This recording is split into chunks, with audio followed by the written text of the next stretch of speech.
So hello mga ka-idol, so din sabta no. So dili ta karon sa atong gitamnan og talong. So muna sa ni atong area no. So bago pa lang ginahuman og tanom og talong mga ka-idol. So karon na itong topic kanang gitawag og paasa ba. Kinsa may gipaasa diha? Bisag sila gipaasa gyud na sila maayo. Napagkahuman igo ra gipasakitan. So ikaw nagpaasa diha sa usa ka tawo. So ayaw na pagpaasa oy. Kay lisod kayo. Ano bitong imo lang siyang duwa-duwaan ba? Kay nalingaw pa kasi iya. Na moabot ang panahon nga mapul-an na ka, kalitan nimo biya ba.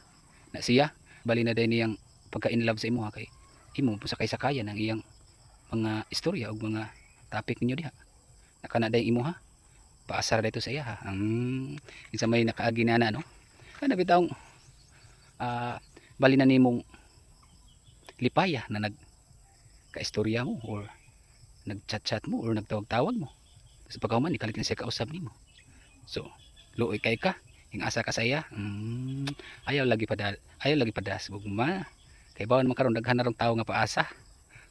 So ikaw mo dihang nagpaasa sa tao, usban na imong batasan. So pagtarong na, ayaw na pagpaasa og tao.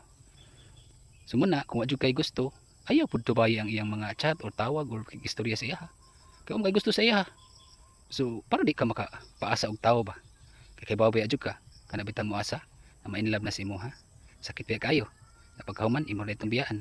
Kay katong imo lingaw-lingaw dito sa iya ha. So ay na pagpaasa og tao gyud. Basta kung tambag nimo ay na, kay makapasakit kag tao. Og mga to, so ikaw diha, ayaw na pagpaasa ang tao ha. Og ikaw sab diha nga, hingasa sa iya ha. Amo na giingon nga, sakit sa dughan, kay hingasa ka man. So maraming salamat. Og dira ko tapos itong vlog no, daghang salamat og salamat sa kanunay nagtanaw sa itong mga vlog. Babush!